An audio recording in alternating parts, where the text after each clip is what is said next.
Damos gracias a Dios por la bendición que nos da de encontrarnos en su casa en este día. Leer la palabra como lo hemos hecho, en un contexto de celebración, como también lo hemos mencionado, amados hermanos, en este año, el día de ayer particularmente, tenemos muy presente esa fecha, 31 de octubre de 1517. Hace 503 años que se cumplieron el día de ayer y con gozo para la comunidad reformada.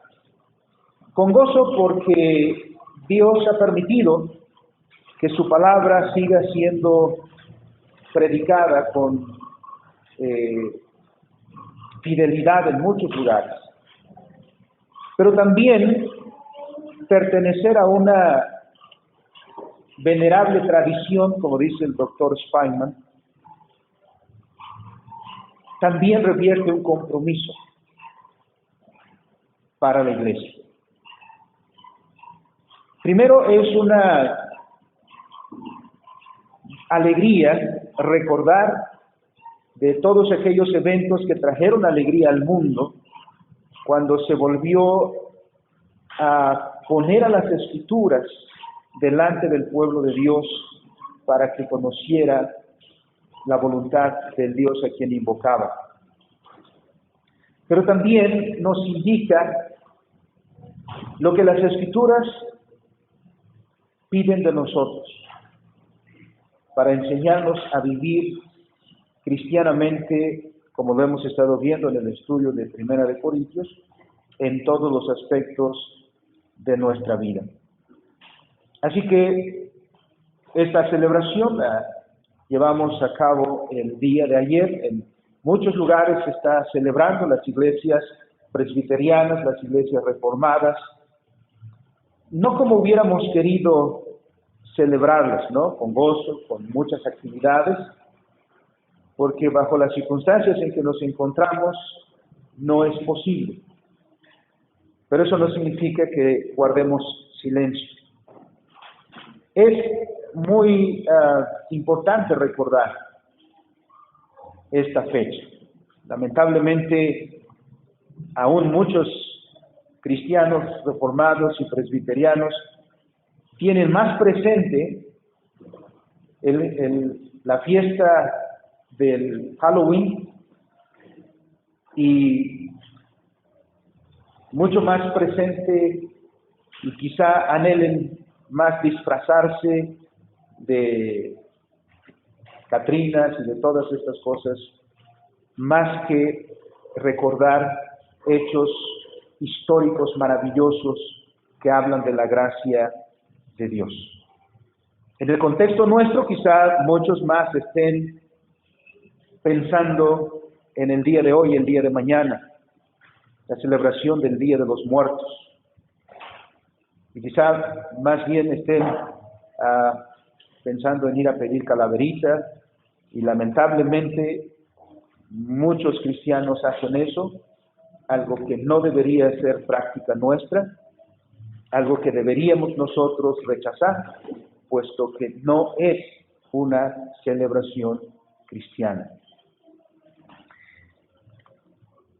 Y tendríamos que tener más presentes algunos de estos acontecimientos, porque lamentablemente cuando preguntamos a muchos hermanos, ni idea tienen, ni siquiera de la fecha del 31 de octubre, ni siquiera presente cuántos años cumplimos, ni siquiera idea de qué acontecimientos recordamos en estas fechas. Como una manera muy sencilla de recordar algunas cosas, hermanos.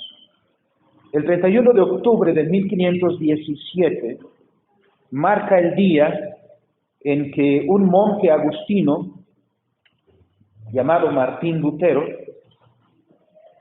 hizo algo que quizá pensó que era una acción entre muchas otras, que no sería trascendente esta acción.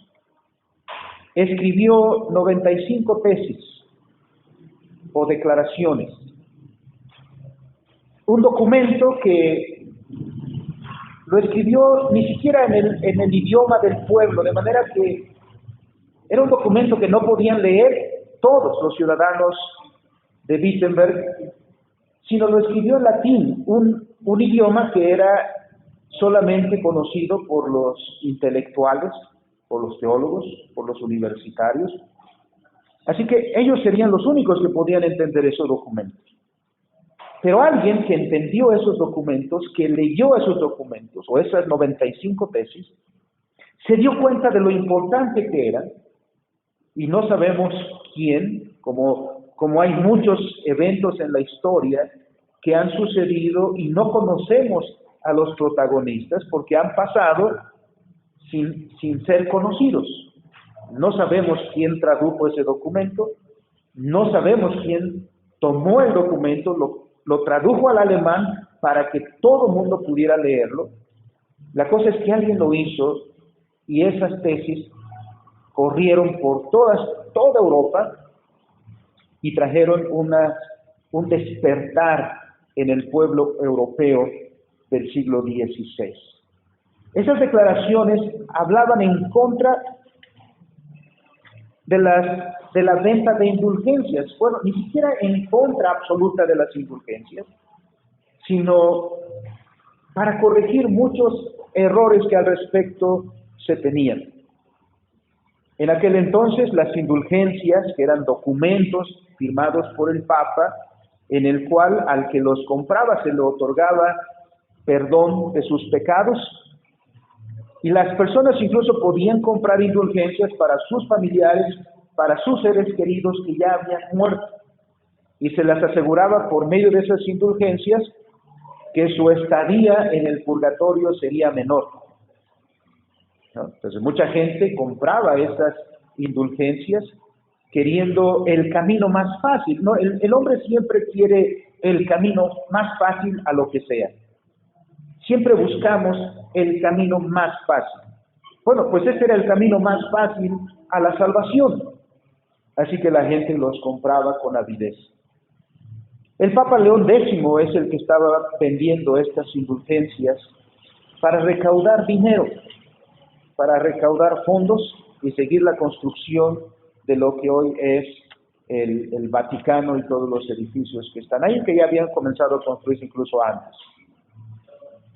¿Cómo es que en ese contexto Martín Lutero, siendo quien era un monje agustino, un cura de la iglesia romanista, que había sido instruido también en aquellas tradiciones y costumbres de la iglesia de la Edad Media, cómo es que alguien como él de repente se levantó y se opuso a la venta de indulgencias?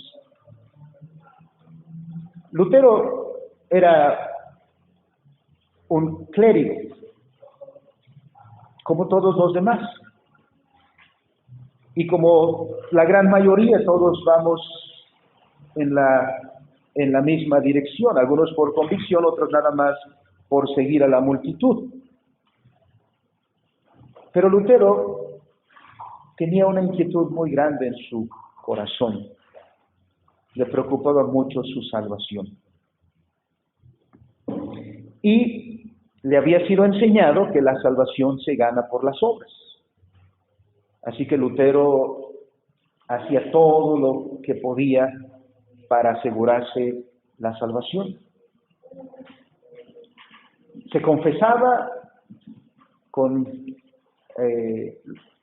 su confesor hasta que lo fastidiaba, ¿no? Era alguien que era tan escrupuloso en su vida que aún el más mínimo detalle lo traía a la memoria y confesaba sus faltas. Era pues alguien que anhelaba la salvación, pero la quería lograr por sí solo, como se le había enseñado. Pero no solamente lo hacían los monjes, los frailes, los clérigos. Toda la gente había sido enseñada así. La gente, como hasta el día de hoy, solía hacer peregrinaciones, ¿no?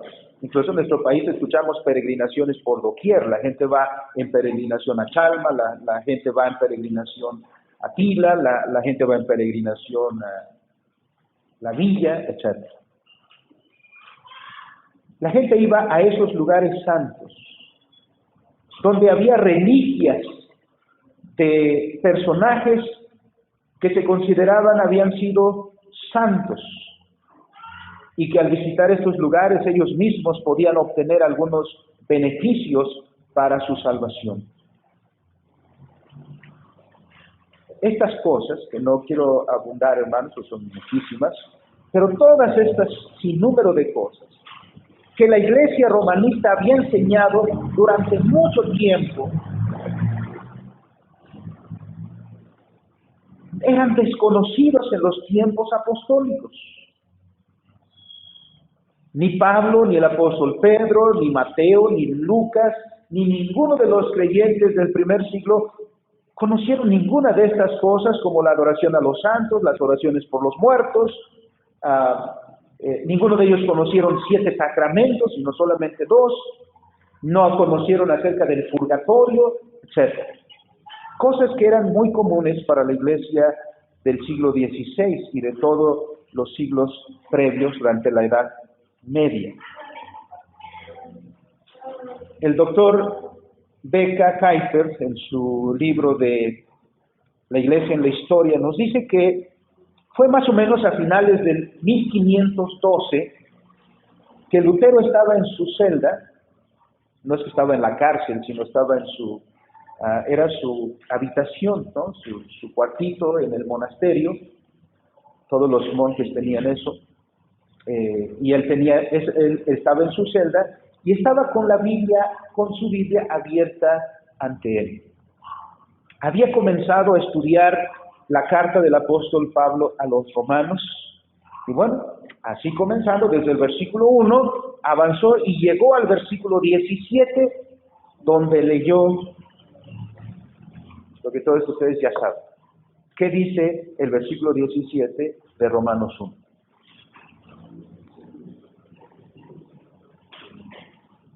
Mas el justo por la fe vivirá. Y esta pequeña frase, que para nosotros quizá ya es muy conocida, la repetimos, esta pequeña frase impactó su corazón, impactó su vida. Aquí encontró lo que había estado buscando. Mientras él previamente decía algo así como, el justo por sus obras se salvará, Dios le dijo, el justo por la fe vivirá. Y vio cuán engañado había estado hasta ese punto, tratando de fincar su salvación en su propio esfuerzo. Cuando Dios le dijo, no, tú no te puedes salvar a ti mismo. La salvación es por fe, es por gracia. Entonces se dio cuenta que la salvación no se gana, se recibe, porque es un don de Dios. La palabra de Dios abrió sus ojos a la verdad y paulatinamente esa luz comenzó a disipar las tinieblas en las que había vivido, no solo él, sino toda la cristiandad de aquellos tiempos. Porque todas esas costumbres y todas esas prácticas de arrodillarse delante de una imagen, de besar una escultura, de pensar que uno va a lugares santos, de persignarse y cosas por el estilo, esas eran manifestaciones de la oscuridad en la que la gente vivía, confiando su vida a lo que no es Dios, como dice la Escritura. Los errores doctrinales se pusieron en evidencia y por lo tanto también el estilo de vida equivocado. de la población. Tanto errores doctrinales como un estilo de vida equivocado eran el resultado de una cosa clave para la vida cristiana.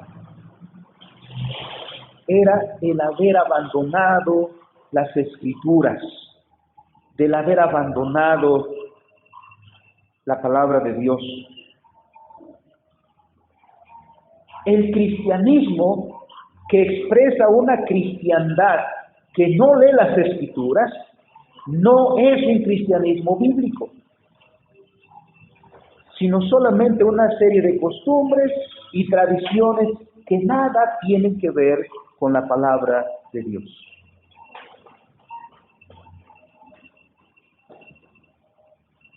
Mencionamos hace 503 años, pero ¿acaso hoy estamos mejor? ¿Acaso nosotros sí vivimos en concordancia con la palabra de Dios? ¿O también nosotros seguimos más nuestras tradiciones que a Cristo?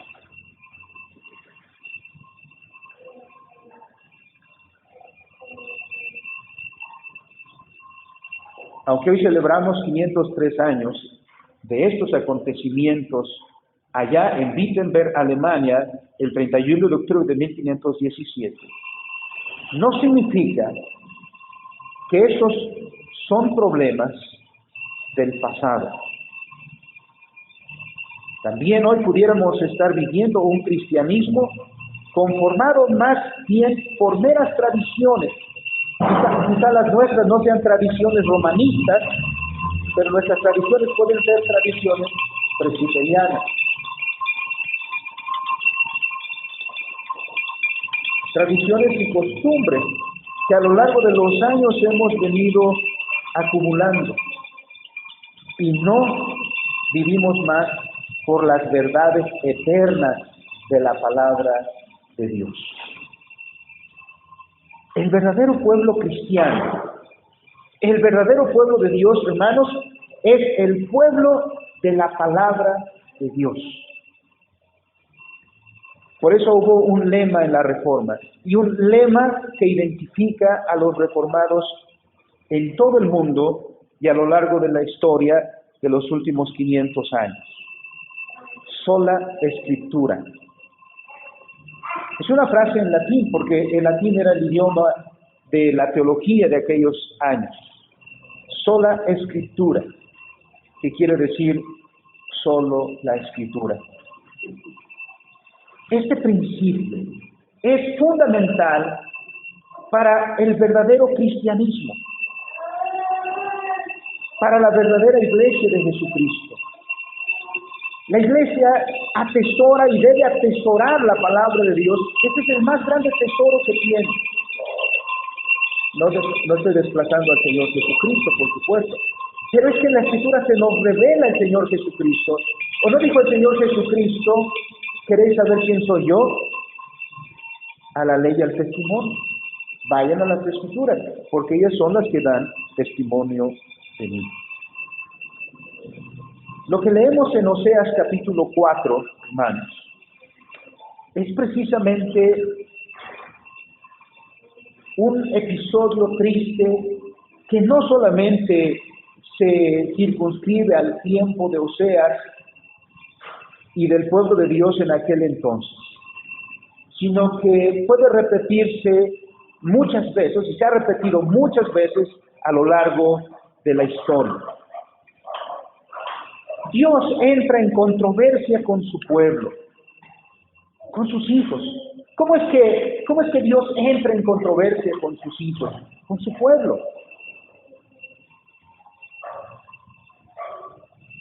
Bueno, entran en esa controversia porque el pueblo de Dios ha olvidado la palabra de Dios. ¿Y cómo sabemos lo que piensa una persona? ¿Y cómo sabemos lo que piensa un pueblo? ¿Cómo sabemos cómo piensa un pueblo? Muy sencillo. Veamos sus costumbres.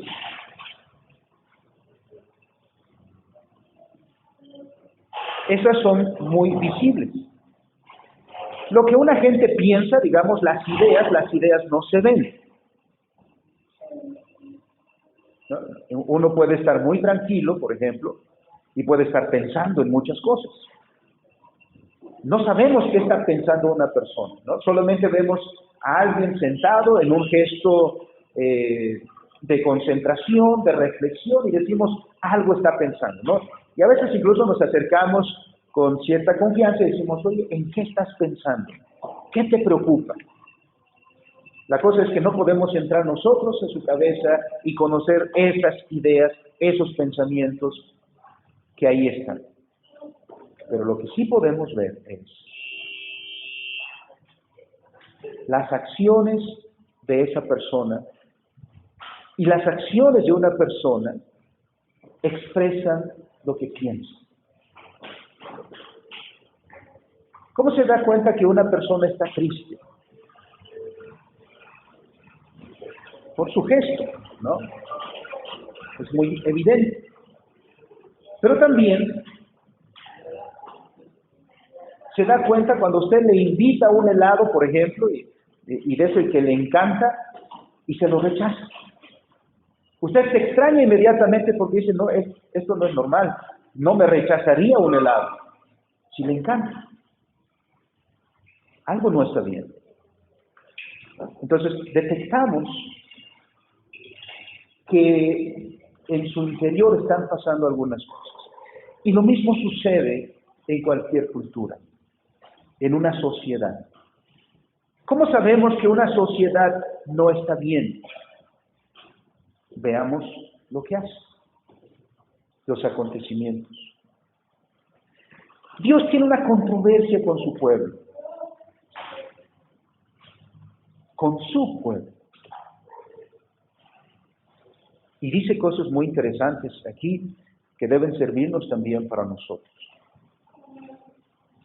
Ya para el tiempo de Oseas, hermanos, el pueblo de Dios, Israel, llevaba una larga historia ya.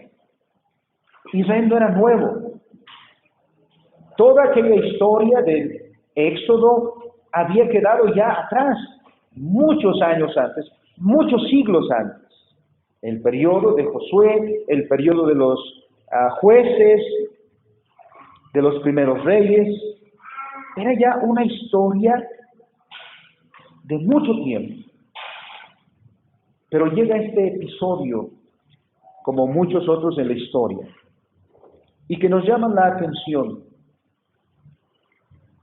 porque Dios ha puesto a su iglesia esta norma, la sola escritura, como principio de fe y de práctica, como norma, como regla de fe y práctica para su pueblo. Dios llamó a sus hijos, recuerden desde el Éxodo capítulo 20, Dios llamó a su pueblo y dice, voy a hacer un pacto contigo. Y les da sus leyes, les da su palabra. Y dice, las vas a guardar, las vas a poner en práctica. Ese pues era entonces lo que Dios estaba diciendo. Esta es mi palabra, esta es mi voluntad, y es la regla para tu vida. Todo lo que debes creer está aquí. Y este libro te va a guiar para hacer todo lo que tienes que hacer. Las palabras de Dios a Josué son muy conocidas. En el primer capítulo, Dios le dice a Josué, nunca te apartarás de este libro de la ley. Meditarás en él de día y de noche. No te apartarás ni a diestra ni a siniestra.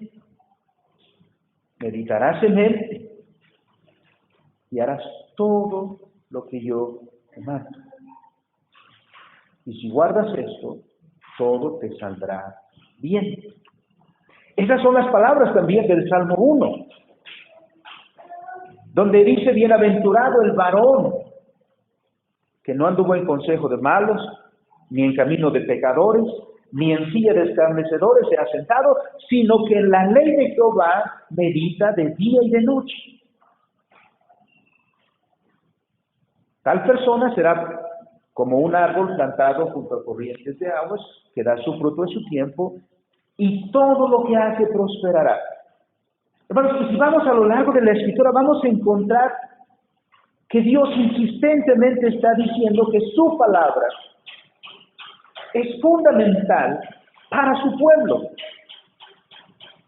No es pues la palabra de Dios, las Escrituras, un libro que debemos tener entre muchos otros, arrumbado,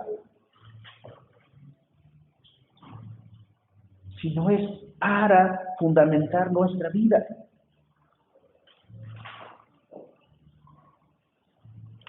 Dios, viendo a su pueblo en el tiempo de Oseas, que estaba por llegar la invasión de los asirios, y la invasión de los asirios llegó porque Israel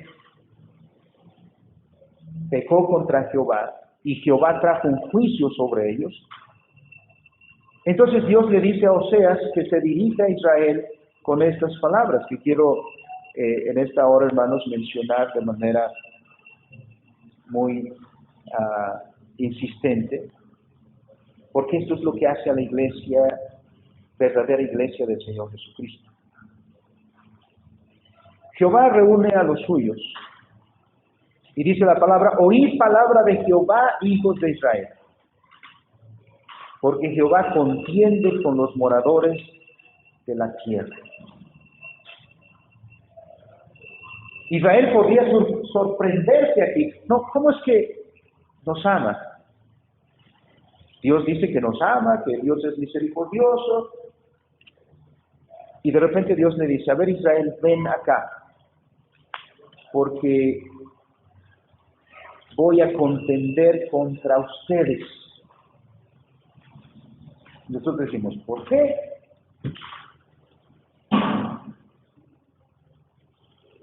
Dios entra en controversia con su pueblo en muchas ocasiones en la historia.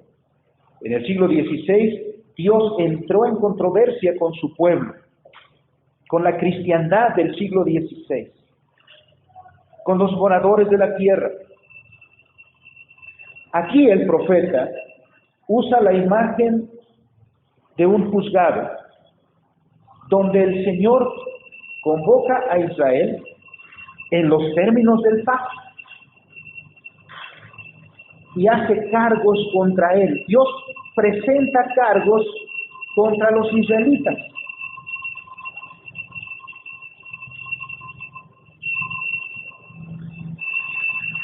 No es el único momento en que ocurrieron.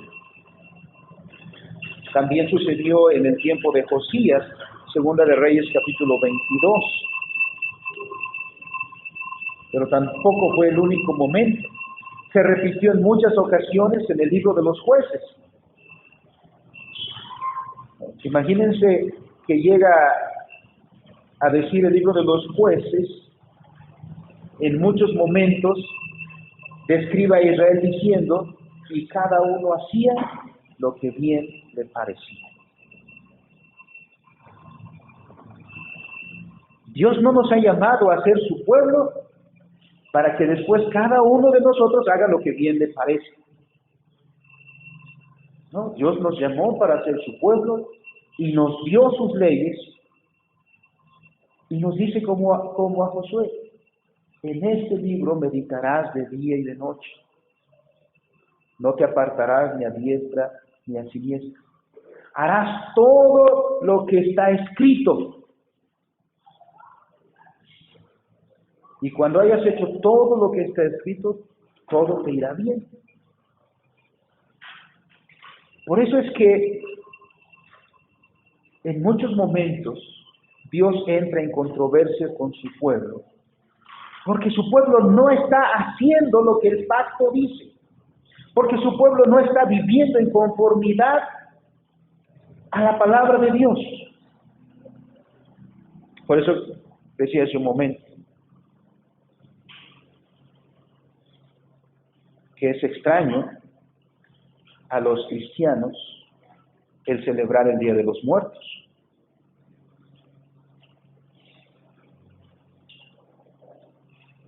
O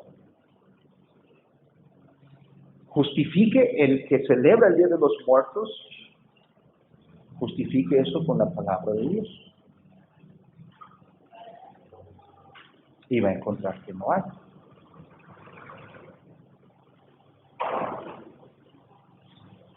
Porque entonces lo hacemos. Esto es algo muy simple, este es solo un ejemplo de muchos que podríamos tener. Porque nuestras costumbres revelan lo que hay en nuestro corazón. Miren lo que dice Dios. ¿Cuáles son los cargos contra Israel? No hay verdad. No hay misericordia. No hay conocimiento de Dios en la tierra. Ahora, si estas cosas se están diciendo de un país lejos de Israel, a lo mejor no nos extraña. Son paganos, son incrédulos, pero Dios está diciendo esto de sus hijos. Dios está diciendo estas cosas de su pueblo. ¿Cómo es que no tienes lo que yo te estoy o te he enseñado? Dice el Señor. ¿Por qué? Deberías tener verdad, porque yo te he enseñado la verdad, dice Dios. ¿No? A veces los padres hacemos eso con nuestros hijos. Cuando vemos algún comportamiento que no les hemos enseñado nosotros, inmediatamente decimos, eso no te lo he enseñado yo. ¿De dónde lo aprendiste? Esa palabra no la digo yo y no te la he enseñado yo. ¿De dónde la aprendiste? ¿No? ¿Por qué? Porque los padres sabemos lo que le enseñamos a nuestros hijos. Porque hemos estado preocupados por eso, enseñándoles lo que creemos que es importante y valioso para su vida. Y cuando de repente salen con algo extraño, nos damos cuenta porque decimos, eso no se lo enseñé yo, eso no lo aprendió de mí, eso no me lo escuchó a mí. Y a la inversa, uno le pregunta, ¿y dónde está lo que yo te enseñé? ¿Dónde está lo que yo sí te di? Entonces, Dios no está haciendo otra cosa más sino decir, tú no tienes lo que yo te di, la verdad. Segundo, no tienes misericordia. Y eso es evidente por lo que dice el versículo 2. No eres misericordioso. Porque la ley se resume en amarás al Señor a Dios con todo tu corazón, mente, fuerzas, etc. Y a tu prójimo como a ti mismo. Dios pues le enseñó a su pueblo que debía ser misericordioso. Y Dios está diciendo, tú no eres misericordioso. No encuentro en ti misericordia. Y tercero, no tienes conocimiento de Dios.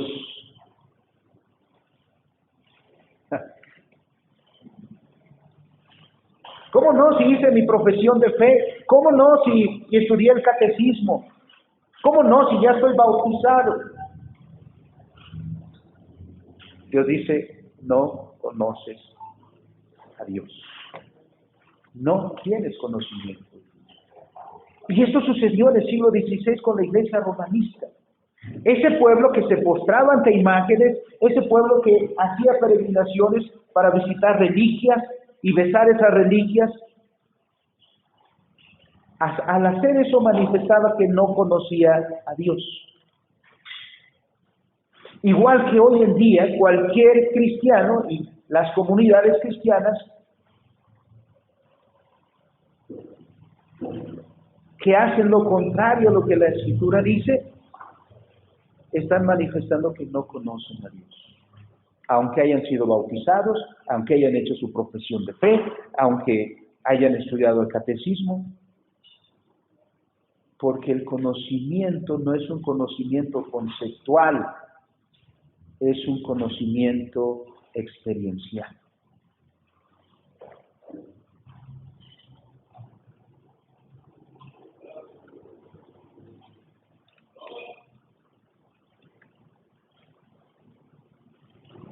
Las implicaciones aquí son, ¿por qué no hay estas cosas? Ni verdad, ni misericordia, ni conocimiento de Dios.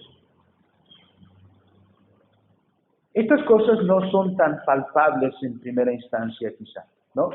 Porque no podemos ver pasar a una persona y decir, esa persona no tiene misericordia. No podemos decir eso. O esa persona que va allá no tiene conocimiento de Dios. Sino hasta cuando los vemos accionar. Estas tres cosas que menciona aquí tienen estos puntos que debemos señalar. Si se deja de enseñar la palabra de Dios, entonces, ¿qué guiará la conducta del cristiano? Si se deja de enseñar la palabra de Dios, ¿qué se pondrá en su lugar?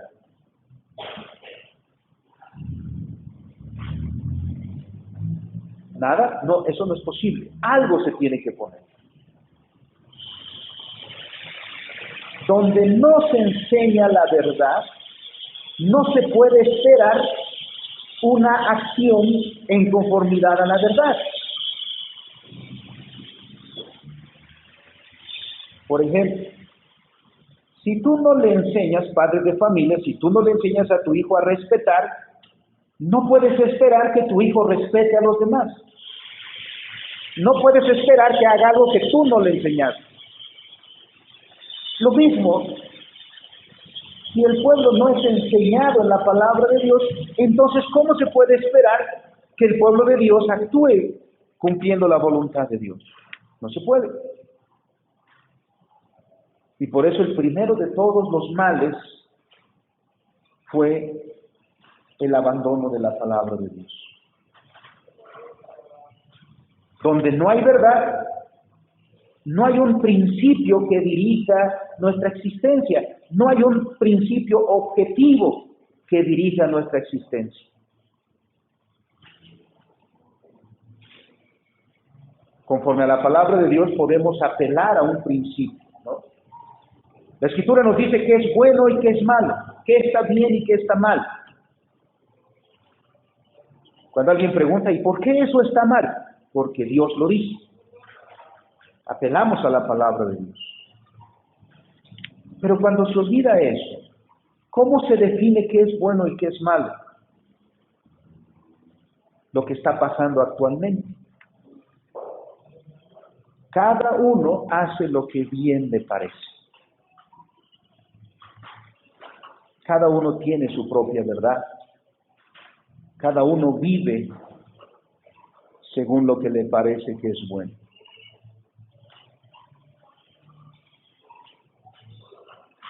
Dios dice, no veo verdad en ti.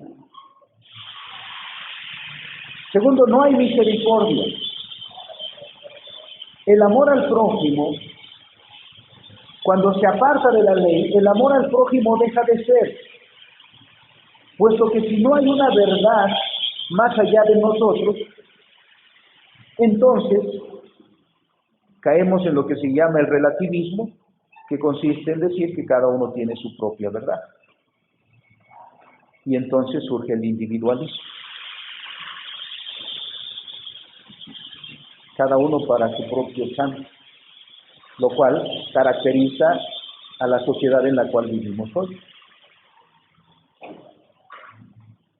Y tercero, no hay conocimiento de Dios. ¿Cómo que no conocían a Dios? ¿Cómo que Israel no conocía a Dios? si invocaba, según ellos, a Dios todos los días. En el tiempo del Señor Jesucristo, los judíos decían, nosotros somos hijos de Abraham. Y que les digan, no hay conocimiento de Dios en la tierra. Es lo que el Señor Jesús también quería decir cuando les dijo, este pueblo de labios me honra, pero su corazón está lejos de mí. Era lo mismo, no me conocen. ¿Cómo que no me conocen? Eso sería tan extraño como que su esposo, hermanas, un día les dijera, no los conozco. O hermanos, que la esposa dijera, no los conozco. Uno diría, ¿cómo que no? Pues si tenemos 5 años, 10 años, 15 años, 20 años de casados, ¿cómo no me vas a conocer? Pero Dios está diciendo, no me conoces. Porque conocer a Dios, como hemos mencionado, tiene que ver con el conocimiento experiencial. Por ejemplo, el esposo conoce a la esposa y la esposa conoce al esposo. ¿Qué tipo de conocimiento es ese? ¿Acaso leyó en algún libro, en alguna enciclopedia, una definición, en algún lugar obtuvo un concepto de su esposo? No. Hermana, su conocimiento de su esposo es experiencial, ¿no? Lo mismo que el conocimiento de la esposa por parte del esposo lo es, ¿no? Por eso dice yo conozco a mi esposo o a mi esposa, ¿no? Hasta conoce cómo caminan, ¿no? Cuando escucha los pasos en el pasillo de la casa o al entrar en la puerta dice, ya sé quién yo, ¿no? A ese punto llega. No es un conocimiento abstracto, no es un conocimiento conceptual, es conocimiento de experiencia. Uno como padre no tiene un concepto de sus hijos, ¿no? No tiene una definición de sus hijos. Los conoce, sabe cómo lloran, saben cómo se ríen, ¿no? Saben cuando están enojados. Ese es conocimiento experiencial. El cristiano debe tener un conocimiento de Dios así, no un conocimiento abstracto, no un conocimiento conceptual. Por eso es que el cristiano, el verdadero cristiano, no es el que se aprendió el concepto del catecismo de Westminster, pregunta 2, ¿es Dios?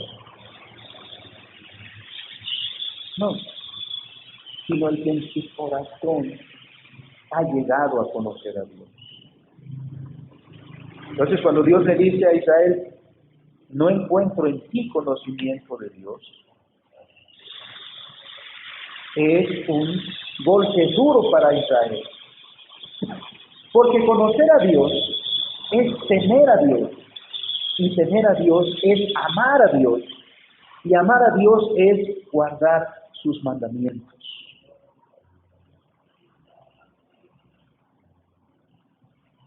¿Qué es amar a la esposa? ¿O qué es amar al esposo?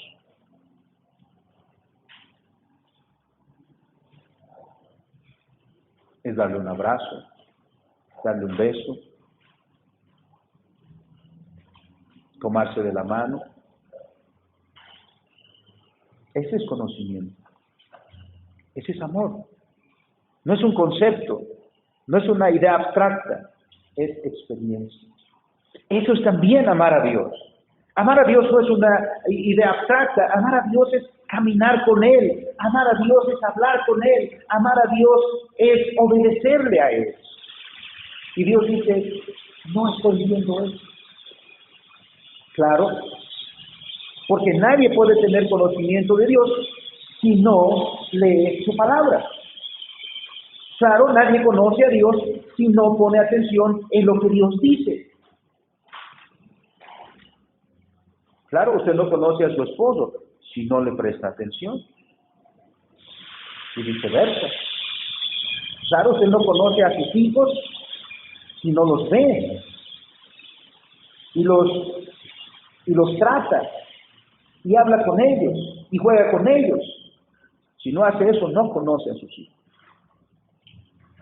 Igual, no podemos decir, conozco a Dios y estoy distante de Dios porque no leo su palabra.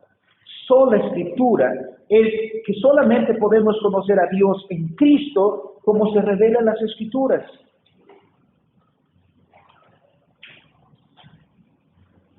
Ese es el principio de la vida cristiana. La evidencia de que no conocían a Dios, versículo 2. ¿Qué había en Israel? Ahora aflora en la parte externa todas estas cosas que están en el corazón. Y miren lo que dicen las Escrituras. Había en Israel estas conductas: perjurar,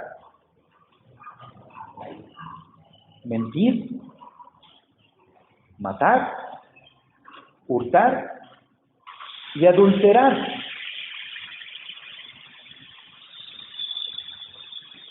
Y además dice, prevalecen.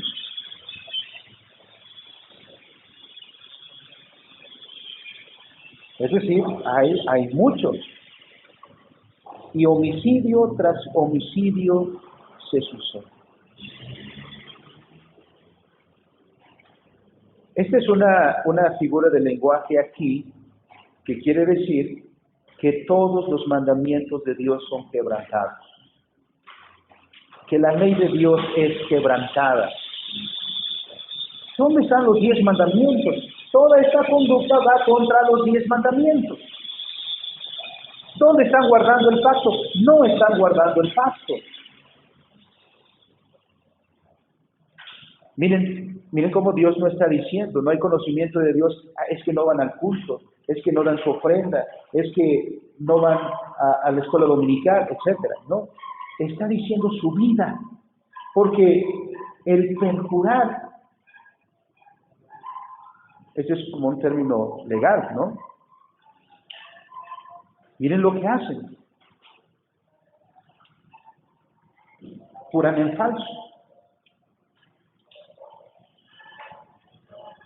¿No? ¿Han escuchado de repente que a alguien lo acusaron de perjurio? Mienten. Y no puedes decir se me chispoteó. No, mienten con todos los dientes. Mienten a sabiendas que están mintiendo. Eso quiere decir que no hay temor en ellos. Vamos, ni se muerden la lengua al mentir. Matar. ¿No dice el sexto mandamiento, no matarás? Y mira,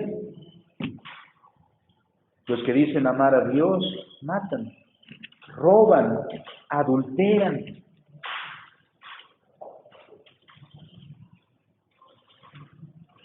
¿No han sido, hermanos, no se ha quejado el mundo en muchísimas ocasiones de la iglesia de Cristo por esto?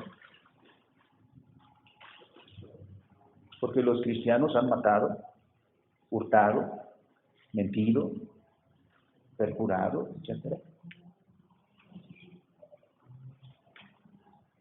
¿Qué tipo de iglesia de Jesucristo es esa? Con todas estas expresiones en su vida cotidiana, ¿qué están demostrando? Están demostrando que no conocen a Dios. Y que ese no conocer a Dios proviene de que no conocen la palabra de Dios.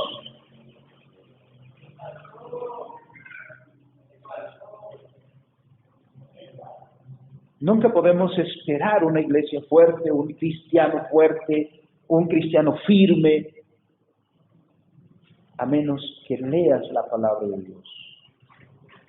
A menos que te formes en la escuela de la palabra de Dios.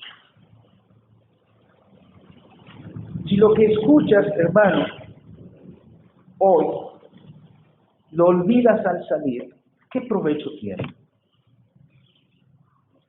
Si tu comportamiento después va a ser como cualquiera que ignora la palabra de Dios, ¿Qué? ¿Qué impacto puede tener un cristianismo así? ¿Qué impacto tiene en el mundo un cristianismo eclesiástico?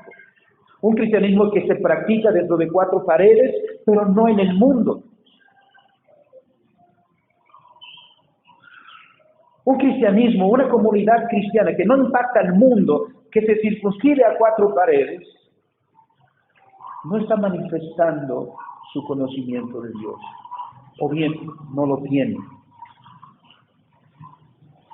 La evidencia está ahí. Ignorar, como lo hace Israel en el tiempo de Oseas, ignorar la ley de Dios produce una visión distorsionada de la realidad, produce una visión distorsionada de nosotros mismos y por ende nos da una visión distorsionada de la vida. Toda la vida se perdió.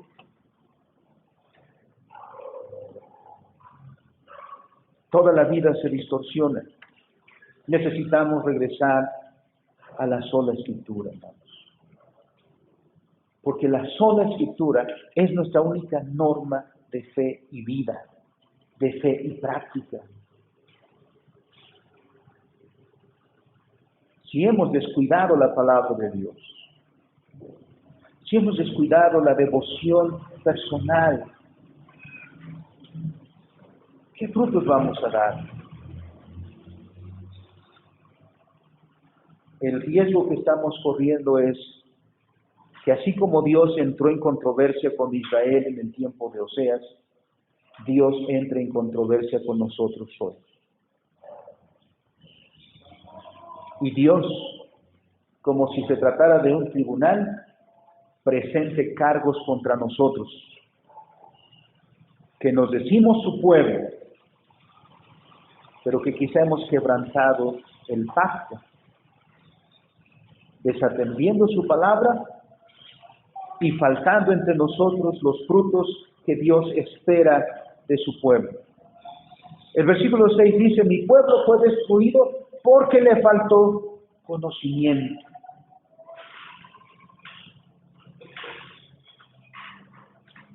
Por cuanto desechaste el conocimiento, yo te echaré del sacerdocio, y porque te olvidaste de la ley de Dios, también yo me olvidaré de tus hijos.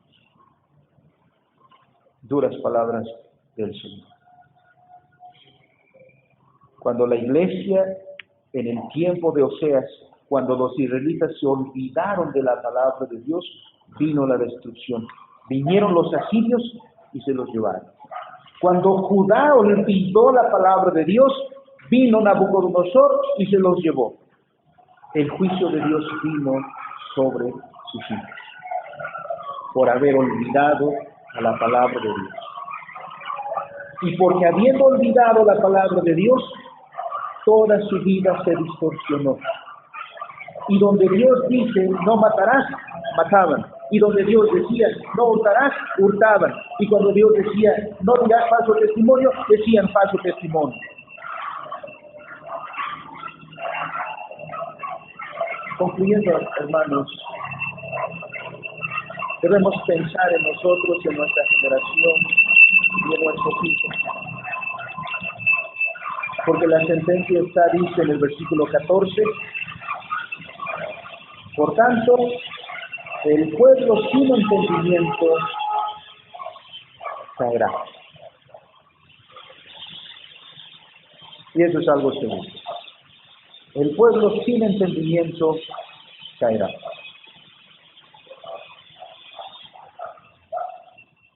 ¿De qué sirve una fe si no impacta en la vida cotidiana? ¿De qué sirve un cristianismo si no tiene evidencia en la vida cotidiana? Tal cristianismo no sirve.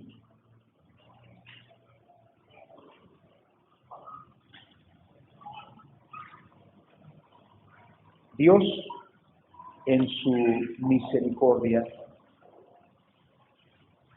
nos da el gozo de que su palabra sea leída, explicada entre nosotros. No esperemos a que el Señor, como juicio sobre nosotros, quite su palabra del medio de nosotros. Y no suceda lo que dijo el Señor, entonces tendrán comezón de oídos. Atendamos ahora que el Señor nos hable y examinemos nuestra vida a la luz de las Escrituras. Deleitémonos como el salmista. La ley de Jehová es perfecta, que convierte el alma. El testimonio de Jehová es fiel, que hace sabio al sencillo. La ley de Jehová es más dulce que la miel, que la que destila del panal. Tu siervo es, además, amonestado con ellos. En guardarlos hay grande galardón. Y podríamos decirlo, y en olvidarlos hay una grande destrucción. Escoge cualquiera.